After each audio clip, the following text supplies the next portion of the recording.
and I had this little hook right here, so it didn't have to travel around. So it would just come and stay, so it wouldn't have to travel around the outside of the bonnet just to get this little piece. I might cheat it and like ding, ding, as I'm multi-pointing, ding, ding, ding, ding, ding, around that, and then continue. And that just keeps it from having to travel down, do a little hook, and travel back.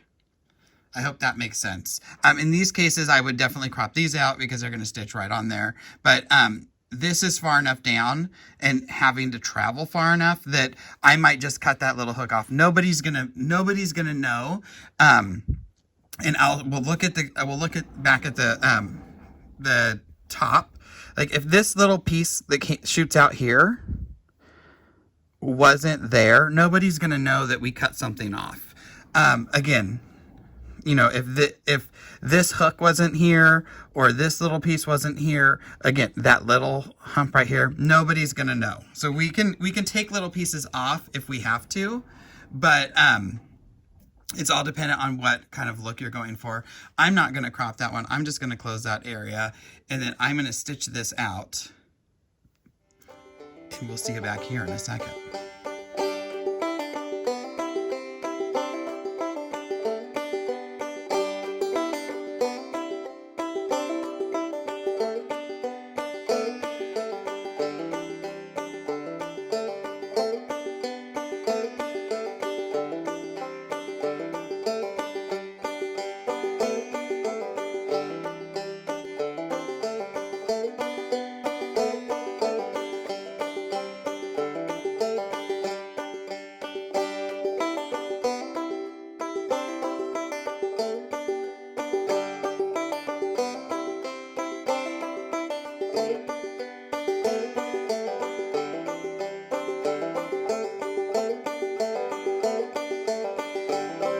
All right, everyone, so that is the practical uses of crop, the different ways you would do it, different times you would do it, and how to crop multiple designs. And I think that multiple designs is kind of the big draw. There's videos out there, and every time I hear is like, there's a step missing. You know, there's a step missing. I'm not really sure. So we went over this at a long arm club that I was teaching at last week. Someone asked, so kind of went through and, you know, showed them how to do it. And I figured if they didn't know how to do it, a lot of you don't know how to do it. So there you are. That's how you crop multiple designs in a row. The difference between not closing your edges and closing your edges. And then in part 3 of the Holy Crop series, I'm going to show you how to crop using the start and end. Why you would do that. And it's one of my favorite things to do. If you have 100 designs in Pro Stitcher, it kind of gives you an infinite number of designs because you can go in and create your own. And, you know, there I am, thinking outside the box. I like to think outside the box. So thank you again for joining me. Please like and subscribe to the channel. Hit that bell icon so you're notified when new videos drop. I do tend to drop random things every once in a while if something comes to mind or I get a lot of emails about it. If you have questions or you have ideas of new videos, shoot me an email, send me a message. I love them. I did start a list. Borders and corners, it's coming soon. I just have to think about how to make it actually work. Follow me on Instagram and Facebook, Adam's So Fun, and that's SEW. Again, if you're doing anything, if you learned anything, post pictures and tag me in it. I love to see what my students are up to, or my fans, I guess. I don't know. And we'll see you in the next one. Happy quilting, everyone. And remember, at the end of the day, it's just quilting. We want to laugh. We want to have a good time. See you in the next video.